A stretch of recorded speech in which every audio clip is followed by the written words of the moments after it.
Well, joining me now is the Pulitzer Prize winning journalist at the Washington Post, Jonathan Capehart. Jonathan, it is wonderful to see you again. Great to see you, Matt. I don't wish to embarrass you, but 4 years ago, when we spoke after the victory of Donald Trump, you were on this program and you were in tears at the end.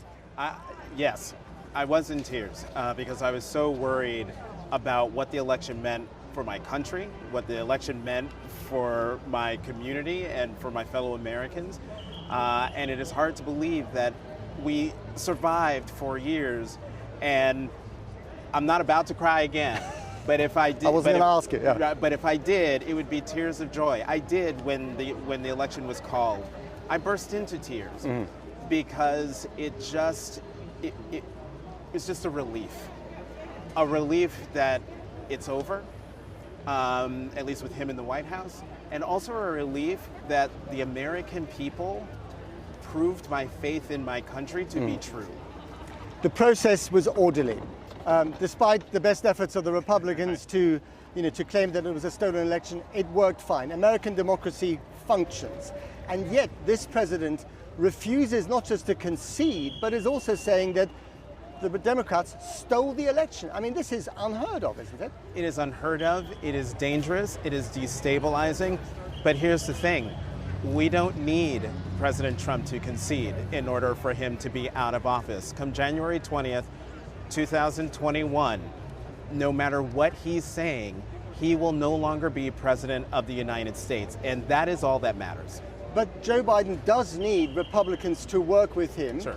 If they don't get the Senate, if the Democrats don't get the Senate, on some of the really big issues facing this country, as I mentioned earlier, like the pandemic, first and foremost.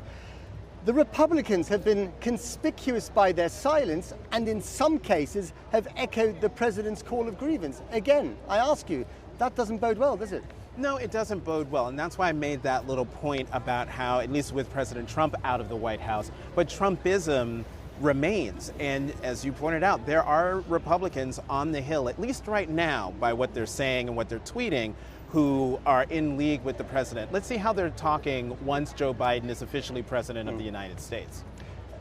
Divisions galore. So even in the Democratic camp, the victorious party, you heard some congressmen and congresswomen this morning from the left saying, Mr. Biden, we helped you to get elected. Don't be too moderate, have a not radical, but have a more left-wing agenda. Now, Mr. Biden is where he will be in that house behind us, right, because he's a moderate, because he's in the middle. Again, right. Is that a problem for him? Look, the Democratic Party is a big coalition. I'd take the progressives who were on air today setting markers. But governing is about setting markers, but also compromising. And so it would behoove both the incoming president and also those members of Congress, particularly in the Democratic Party, to come to the table and figure out what they can do together that they can get past whatever Republican opposition there might be. I interviewed Marielle Trump the other day, the president's niece, and she was very clear and quite dark about her worries regarding the transition phase, Sure. the 76 days between this week and the day of the inauguration. What are you afraid of, or not for that matter, that the president might do in that time? Look, the one thing that I learned with Donald Trump as president is that my imagination needs to be expansive. It needs to be broad. Anything that I could imagine him doing, he could possibly do, and it wouldn't surprise me. There are any number of things he could do. It is my sincere hope, one, he doesn't do them. Two, if he does do them, that Republicans, particularly Senate Majority Leader Mitch McConnell, will step forward and say, Mr. President, we're not doing that.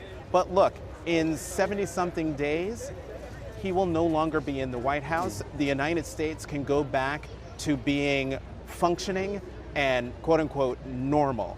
And that, I think, is the reason why you see so many people here in Washington, New York, Philadelphia, Atlanta, Los Angeles, all around the country celebrating the end of the Trump presidency. Jonathan Capehart, thank you very much Matt, indeed. Thank you.